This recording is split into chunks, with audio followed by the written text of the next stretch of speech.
بداية أحب أتكلم عن محمود خليل. محمد محمود بيك خليل هو أصلا رجل سياسي محب وعاشق للفن. اتولد سنة 1877 وتوفى سنة 1953. هو اتولد لعيلة ثرية، كان عندهم أراضي زراعية كتير.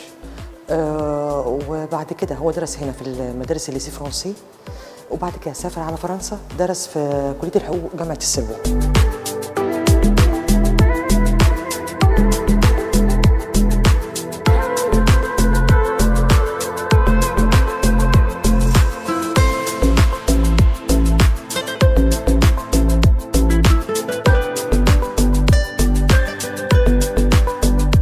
هناك لما قعد في فرنسا اتعرف على زوجته إيميلين هيكتور، اتعرف عليها وحبها واتجوزها، وهي اللي حببته في الفن وإن هو يجمع كل المقتنيات اللي موجودة في المتحف.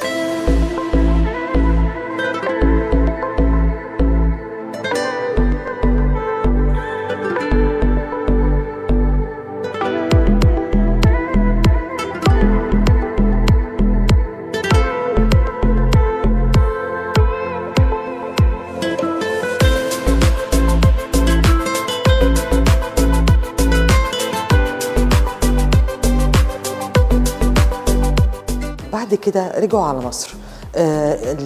رجعوا على مصر سنة 1900، يعني هو اتجوز مراته 1903 ورجعوا على مصر.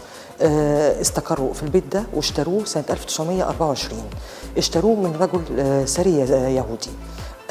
طبعا هو مشهور باسم سيكورال اللي هو بنقولها بالدرجة شيكورال.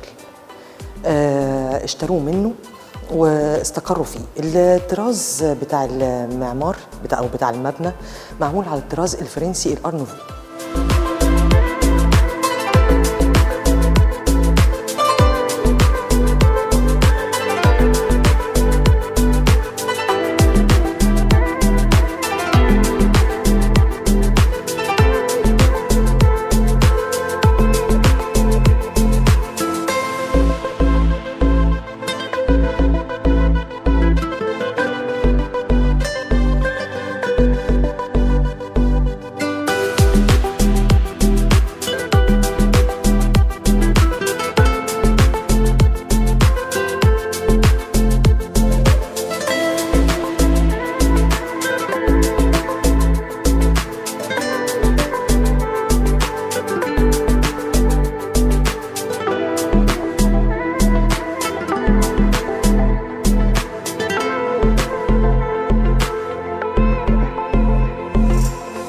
هو استقر في البيت دوت وعاش فيه، وابتدى يشتري مقتنياته ويخش مزادات ويجيب مزادات مع العيلة المالكة ويسافر لفرنسا. ان هو كان مندوب بين فرنسا وبين مصر، وكان بيخش المزادات يشتري لوحات وأعمال فنية وتماثيل وفازات وكل حاجة. في الفترة دي هو تولى منصب وزير الزراعة، وبعديها بسنتين تولى منصب رئيس مجلس الشيوخ. الفترة دي كانت أيام الملك، وفي الفترة دي هو أخذ البكوية، فبقى محمد محمود بيك خليل.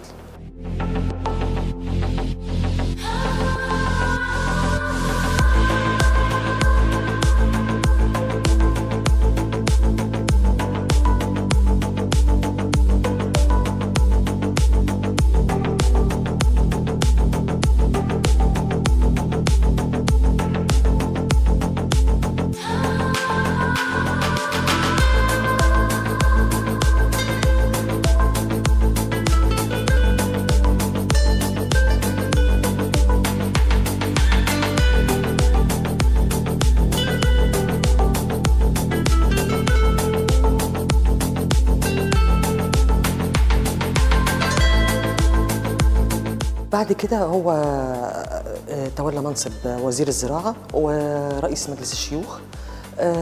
في الفترة دي هو كان اتفق هو وصديقه البرنس يوسف كمال ان هم يعملوا زي جمعية لمحبي الفنون، يعني يجمعوا فيها كل الفنانين المصريين ويوصلوهم للعالمية. زي ما في فنانين عالميين احنا كمان عندنا فنانين مصريين، ومن ضمن الفنانين دول هنلاقي سعيد الصدر، النحات سعيد الصدر، والنحات محمد حسن.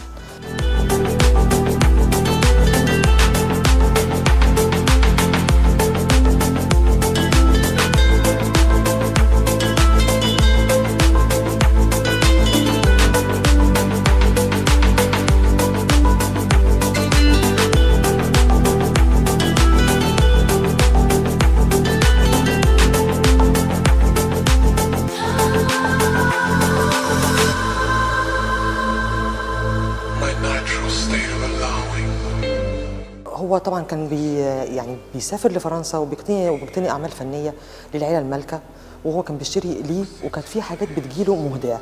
يعني مثلا الفنان جان امان اهدى له لوحه الثقه، اهداها له ومكتوب عليها الاهداء. لما نيجي نطلع نشوفها في الادوار ان شاء الله هنلاقيها مكتوب عليها اهداء بالفرنسي لمحمود خليل وزوجته.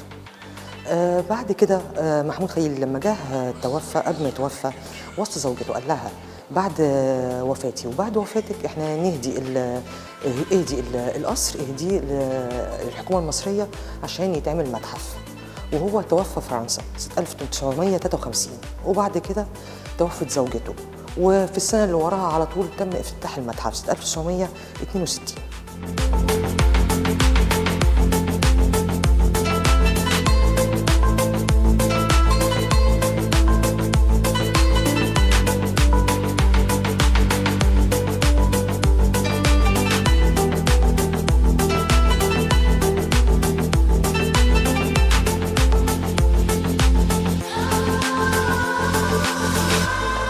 بالنسبه للدور اللي احنا واقفين فيه ده الدور الارضي او البهو الرئيسي للمتحف.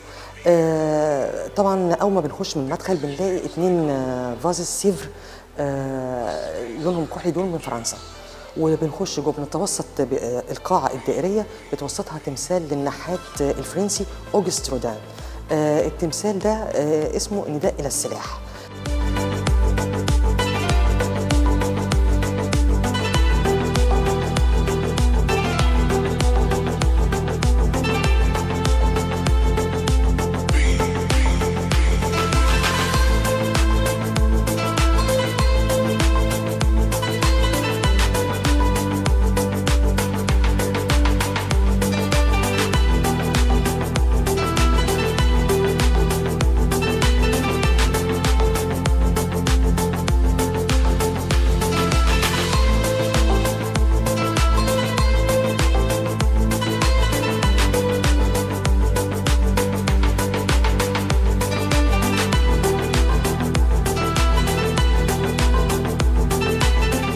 بعد كده في قاعة وراها اللي هي قاعة VIP دي اللي بنستقبل فيها كبار الزوار.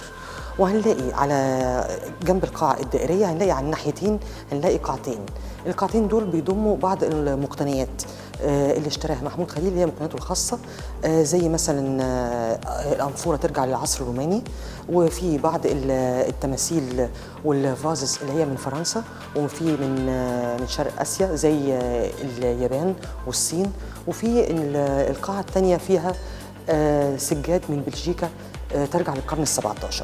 وفي القاعة دي هنلاقي مجموعة من الكاريكاتير لمحمود خليل.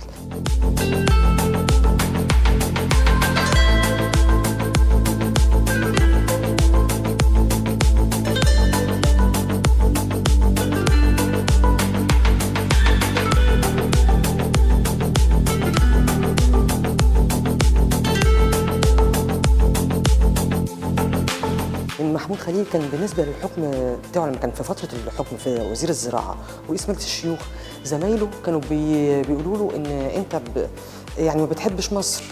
فهنلاقي من ضمن الكاريكاتيرات هو موجود ان هو واقف على برج ايفل وبيبص بنظاره المعظمه على مصر، وماسك علم مصر العلم القديم اللي هو الهلال والثلاث نجوم. طبعا هو بيقول لهم انا بقبل النقد، وكل اللي انتوا بتعملوه دوت انا مصري وبحب مصر وبقبل النقد. وكان بيجمع كل اعمال الكاريكاتير دي كلها، كان بيجمعها، واللي كان راسمها في الفتره دي الفنان الكاريكاتير صاروخان.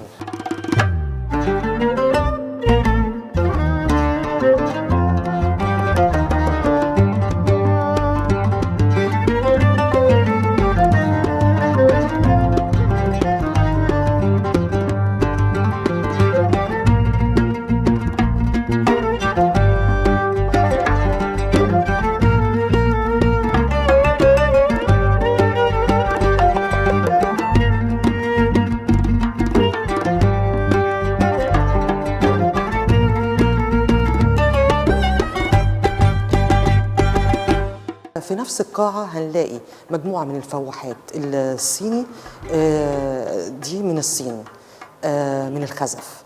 دي عبارة عن فواحات. وفي كمان تمثال محمد حسن النحات المصري.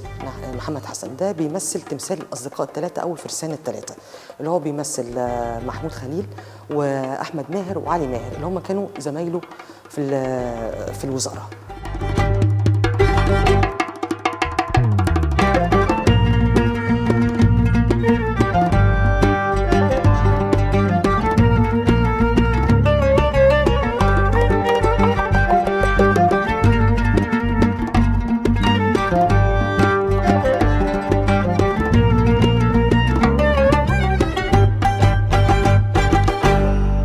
معظم الأعمال اللي موجودة طبعا ده كان حب من محمود خليل إن هو يشتري الأعمال دي اللي كان بيخش مزادات، فطبعا كان بيخشها ويشتري الأعمال المفضلة ليه، وهو كان بيحب كل المدارس الفنية عشان تبقى موجودة عنده كوكتيل لكل المدارس الفنية الموجودة، زي المدرسة الواقعية، المدرسة الرومانسية، التأثيرية، ما بعد التأثيرية، كل ده كان يعني بيحب ان هو يقتنيه، ان هو يبقى عنده زي كوكتيل متنوع للاعمال الفنيه، سواء للوحات او المنحوتات زي التماثيل.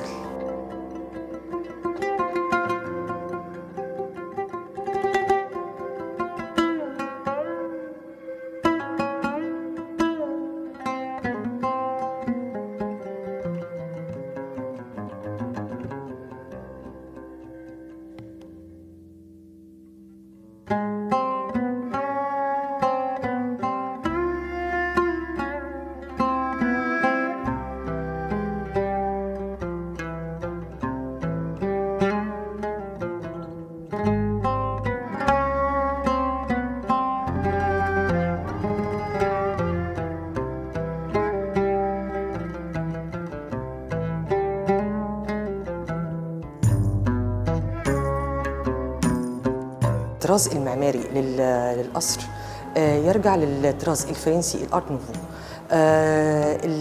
القصر او المبنى بيتكون من 4 طوابق: البدروم والدور الارضي اللي كنا واقفين فيه، اللي بتوسطه التمثال لاوجست رودان، والدور اللي احنا واقفين فيه ده الدور الاول. وبالنسبه للدور الثاني بيضم مجموعه من اللوحات الصغيره اللي هي المونتير دي للكبار وللكبار الفنانين العالميين، اللي هم راسمين اللوحات اللي موجوده دلوقتي اللي احنا شايفينها، راسمين منها على المقاسات الصغيره، مساحه صغيره على الورق مثلا او ابلكاش. وبالنسبه برضه هنلاقي في فاترين موجوده اللي هي اللاك او اللاكر، دي عباره عن علب كان بيستعملها للطبخ، بس طبعا ما كانش بيستعملها محمود خليل، هو كان جايبها للاقتناء، ان هو كان بيهواها. من ضمن القاعات اللي موجوده في الدور الثاني برضو هنلاقي اللوحه اللي قلنا عليها، لوحه رينوار اللي هي ذات رباطه العنق، اللي هي اول لوحه اشتراها محمود خليل.